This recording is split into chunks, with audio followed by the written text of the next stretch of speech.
Hi, everyone. This is a re-recording of the live workshop that I did on Thursday just past.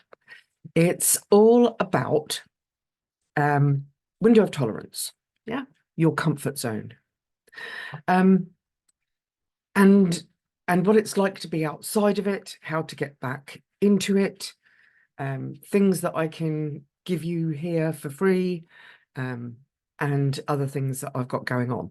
Just so you know, the you-know-who, the buddy, yes, mate, is a little bit restless because it's the middle of the afternoon and he's kind of expecting to go for a you-know-what, but I'm not quite ready for that yet.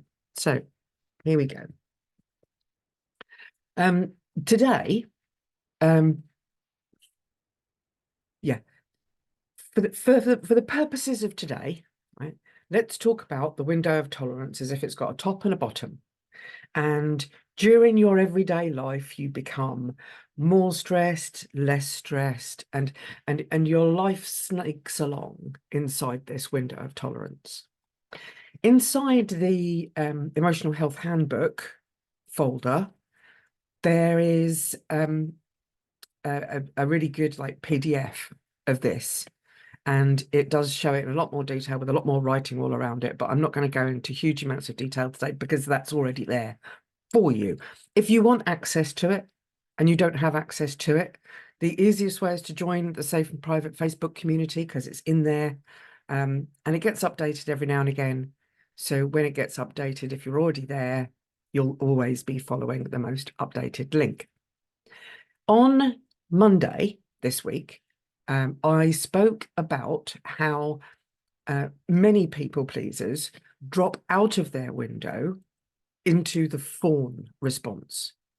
They then find themselves doing whatever is necessary to be liked, accepted, connected to the tribe. Yeah? If they stay there too long, they may well freeze there, becoming incapable of truly feeling, like I did. I explained that in yesterday. Yes, well, it would have been yesterday's post. It would have been Wednesday's post. When people pleasers put themselves last all the time, this builds into daily frustrations, rush, chaos. Everything becomes unplanned. They're too busy. Yeah. If you're watching this recording, pause for a second and think of the other words that this putting yourself last creates. And when you're ready, come back. Now you've looked at those words, that rush, chaos, too busy all the time, especially too busy for things like self-care, yeah, which is something that I bang on about all the time because it's literally the first thing that goes when a people pleaser gets busy is the self-care, straight out the window.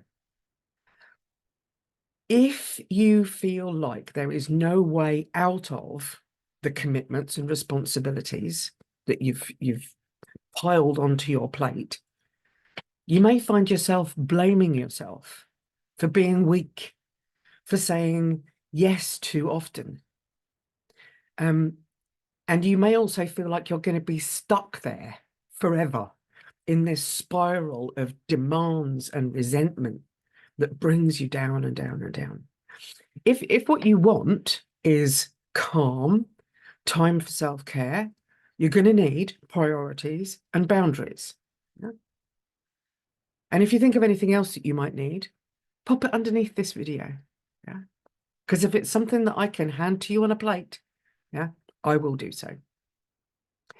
But I find that the most important thing for me to escape from this people-pleasing thing was the need for freedom. I tackled that personally by going on long walks with my previous border collie called Bobby. I'm looking up there because there's a picture of him up there. Cute little man. I've also put a picture of him in my garden now. One of those acrylic ones that's meant for going outside. Yeah. So that he's out there with me all the time. Even when you-know-who is barking his nut off. So anyway, there are 3 examples of what's important when you do this work to, to reclaim that little bit of you. The first thing is trauma-informed principles. They are, again, looking up there, because just above my camera, I've got a little card with it on so that it's in my line of sight whenever I'm dealing with clients. Yeah? Just to remind me. I don't stare at it or go through it every time like I used to, but it's there to remind me.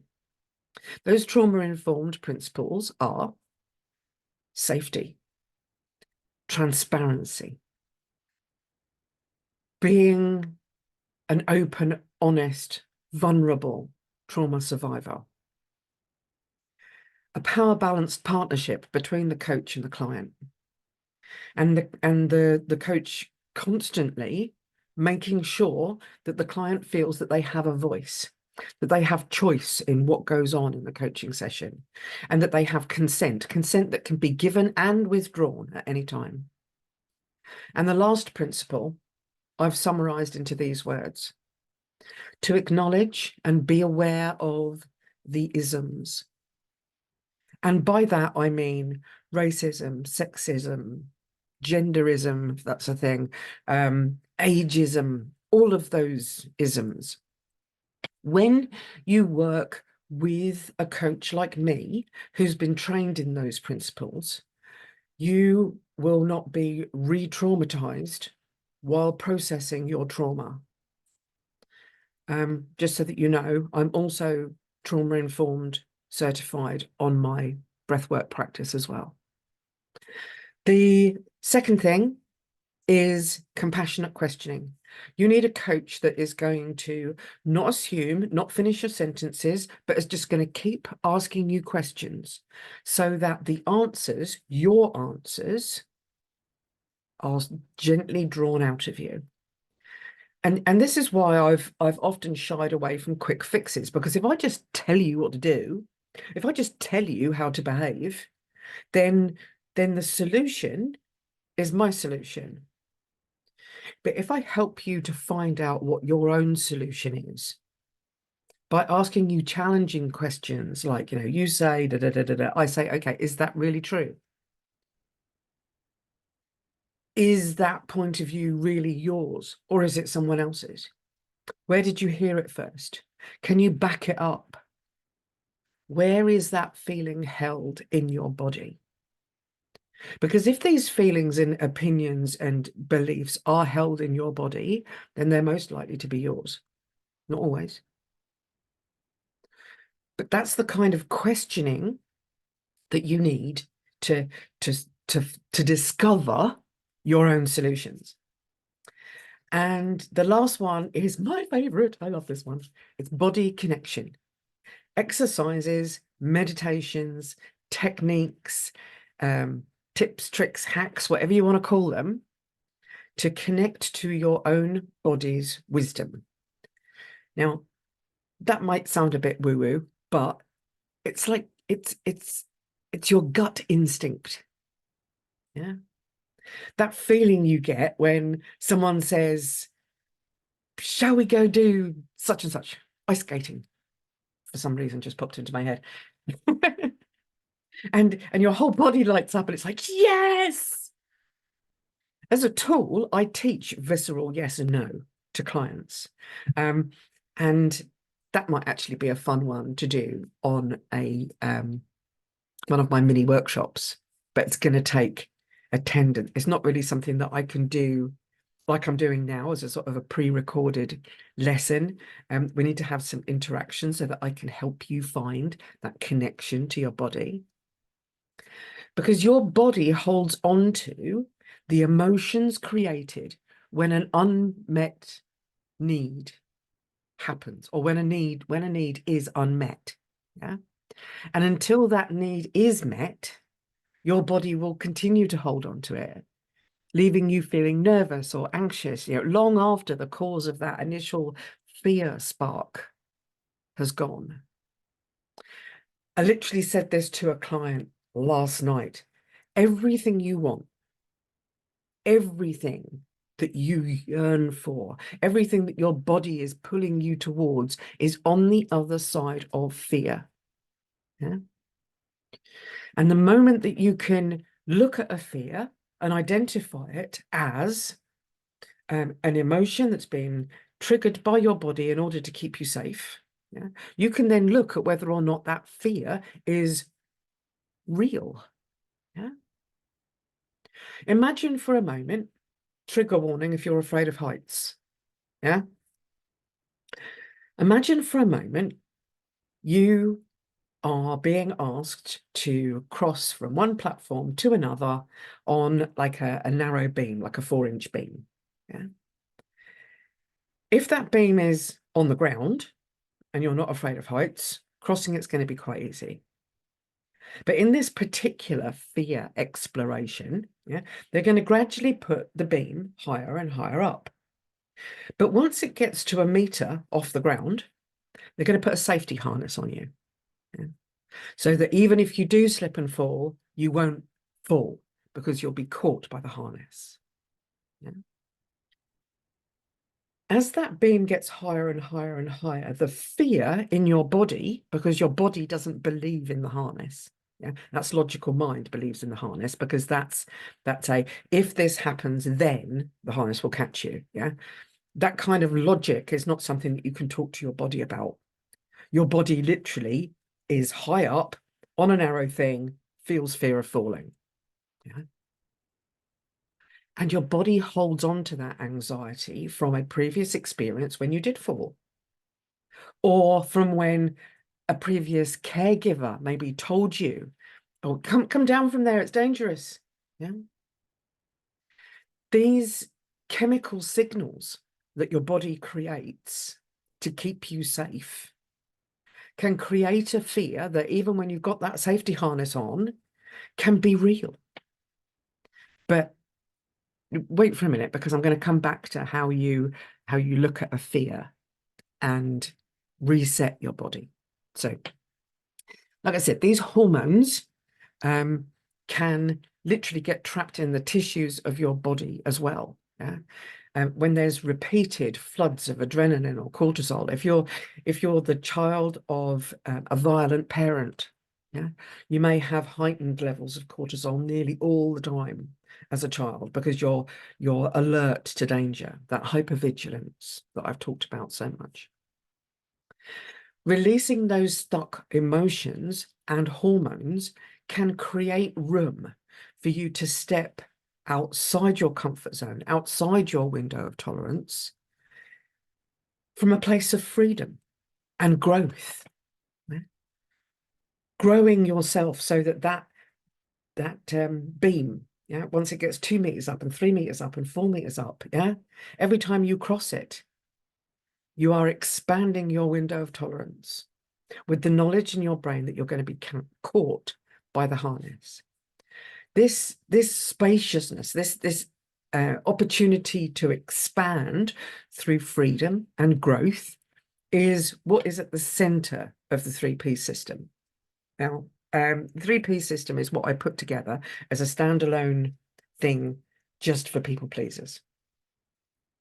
And when I'm working with clients doing that, yeah, I'll give you a couple of examples of how I can spot within you and then bring to your awareness your trauma responses so that once you're aware of them, you can then expand your window of tolerance to include them so that these fractured parts of you are no longer outside of you. They're brought back into your awareness, brought back into your window of tolerance. So that now when you hear a loud bang, yeah, your first thought is not an angry parent in another room. Your first thought is probably, whoa, that was a loud car. Yeah. This awareness gives you space in between the trigger and the reaction where you can choose your response. Yeah. Choosing to respond and not react is something that I've done in a whole separate workshop. So either scroll down on Facebook or go back to the menu on YouTube or wherever it is you're seeing this video and look for I think the workshop is either called Choose to Respond, Not React, or How to Respond, Not React. But that respond, not react phrase is in it. And again, that PDF is included in the Emotional Health Handbook.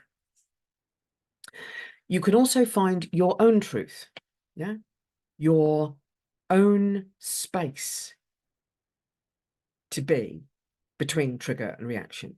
Yeah? People pleasers often carry the views and opinions of other people, and they'll also carry their emotional reactions.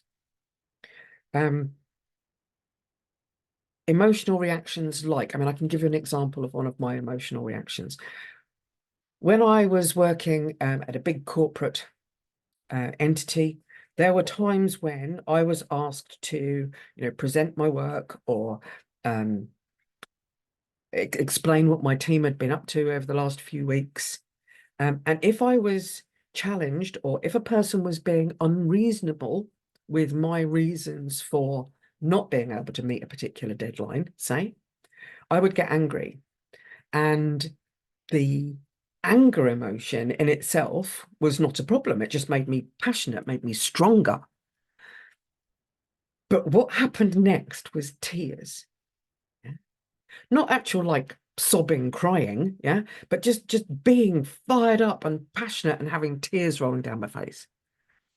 That emotional response meant that just about everybody who I presented to did not take me seriously.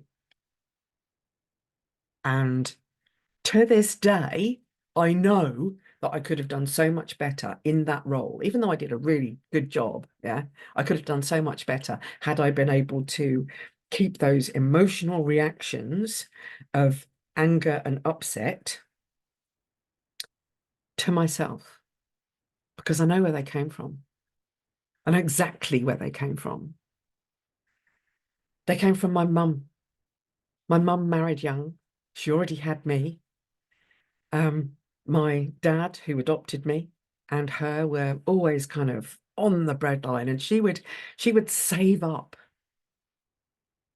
And that particular reaction of anger followed by tears comes from seeing, didn't know what had happened at the time, right? But I do now, seeing my mum angry and upset at the same time.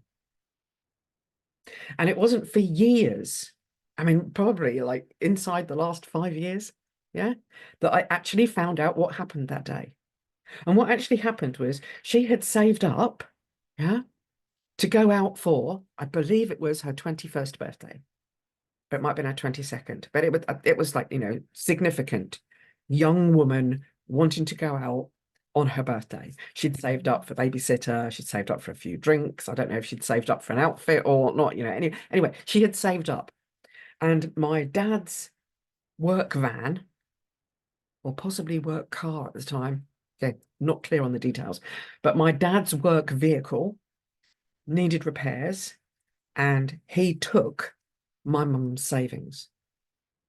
He didn't like steal them. In other words, taking them without her knowledge.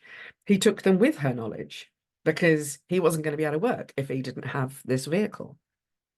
And she was angry and upset at the same time. And that feeling stuck with me for so long. And all the way through my, working in that situation, when I was being questioned, when my hard work, like her hard work of saving, when my hard work was being doubted, yeah, I got angry, and then I got upset. There were tears. Now, like I said, you can find, your own truth. Just checking the time. Yeah, we're fine.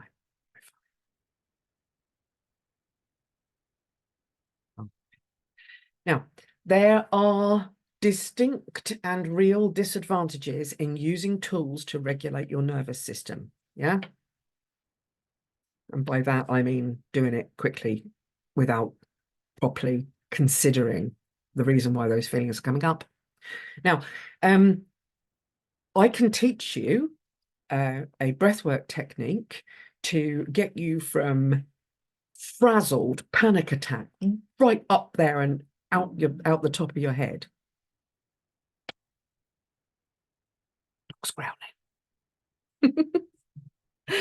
To get you from there back to inside your comfort zone, inside your window of tolerance, really fully calm. But what it does is it turns the volume down and enables you to avoid feeling your feelings. Yeah. And on the whole, though it might work great in the moment, avoiding your feelings is not the way to recover and heal from them. Yeah. You have to feel them and explore them. I had to really feel into that feeling of what it must have been like for my mum to not have that money, even though it was her hard work, her scrimping and saving and making every last penny, every last morsel of food go as far as possible. Using these tools as part of a daily routine can, on the face of things, appear to be super helpful, but equally helpful is to have a safe place enabled to, mentally and physically to feel these sensations in your body and release the emotions instead of, storing it all up for later. I don't ever want a client of mine to think, oh, I feel a bit anxious, I better use this tool. Yeah. Oh, there's that knot in my throat where I have trouble speaking my truth. I have a tool for that. I've been rattled and snarky all day, but it's okay because I have a tool. I have a hack. I'm feeling waves of grief that I don't know how to deal with, but it's okay because I don't have to deal with them because I've got tools. Yeah. All of those examples are not okay. The tools that I teach you can be great medicine for the moments when we need them. But feeling and releasing is the only way to recovery and healing. Being truly present, supporting yourself in these moments is far better medicine than any kind of quick fix. And I've looked at how I can give you something real in this workshop. Yeah. That is not an avoidance technique, but it's not, 6 months of therapy. Yeah. So wherever you're watching this, pause it for a second, go find a piece of paper and a pen, and join me back here in a moment. So here's the how. Here's how you can feel your feelings without brushing them under the carpet, saving them up for later, where they come out of your gob as an explosive insult at somebody or something, like that. Or in my case, the angry tears. First, pause and notice the sensation. When you're in one of those, where the beep did that just come from? Pause, notice it, feel it in your body. Can you just be with it for a few seconds or a few minutes even? Can you take yourself away, physically away from that moment or that person who's triggered you? Yeah. Who's shot you right out the top of your window of tolerance, just for a few minutes.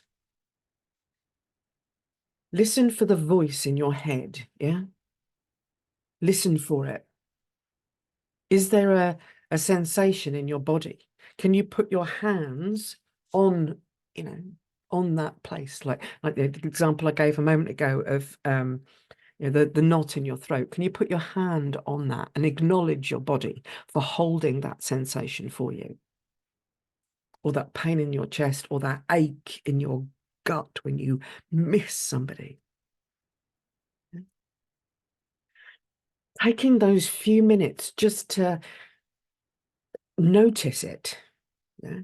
Pause and notice it. Be with it. Listen to your body. Listen to the signals that come to you. And then by using your own hands, acknowledge that part of your body that's holding that sensation. Yeah? That is how you can acknowledge your body, and it can often be enough for your body to actually release that uncomfortable feeling. Just to let it go, not to store it up, but to just let it go. And then your nervous system can then self-regulate back into the window of tolerance. You won't have to like force regulate it. Yeah. So just as a reminder, there's a really detailed PDF in the Emotional Health Handbook available for free to any member of the Facebook group. If you're listening to the Facebook group, you'll find the link in files, I think. But anyway, if you have any trouble finding that link, message me and I'll either get you in the group so that you can find the link in there, or if you're in the group already, I'll be able to send you the link. If you've got any questions about this video, wherever you're seeing it, yeah, the most effective way to get through to me, the quickest way of getting through to me, is through Facebook Messenger. Yeah. And again, grab your pen, https://m.me, M-E, /Tanya with a Y, Tanya .Swarbrick, SWARBRICK. Yeah. If you're looking at this anywhere on Facebook, then it'll be posted by me. So just click on my name and message me if you've got any questions. But you can also pop them underneath this post, or if you're watching on YouTube, you can put them in the comments. Hopefully YouTube will remember to send me an email to tell me that you've answered a question. But like I said, most effective place to get me is on Messenger. I mean, there are other ways, you know, emails through the company page and all that kind of malarkey. But like I said, most effective way is through Messenger. I hope you've enjoyed this workshop. If there's anything that you want to know about in particular, or that you'd like me to cover in a workshop like this, just let me know and I will get straight to it. Speak to you soon then. Bye for now.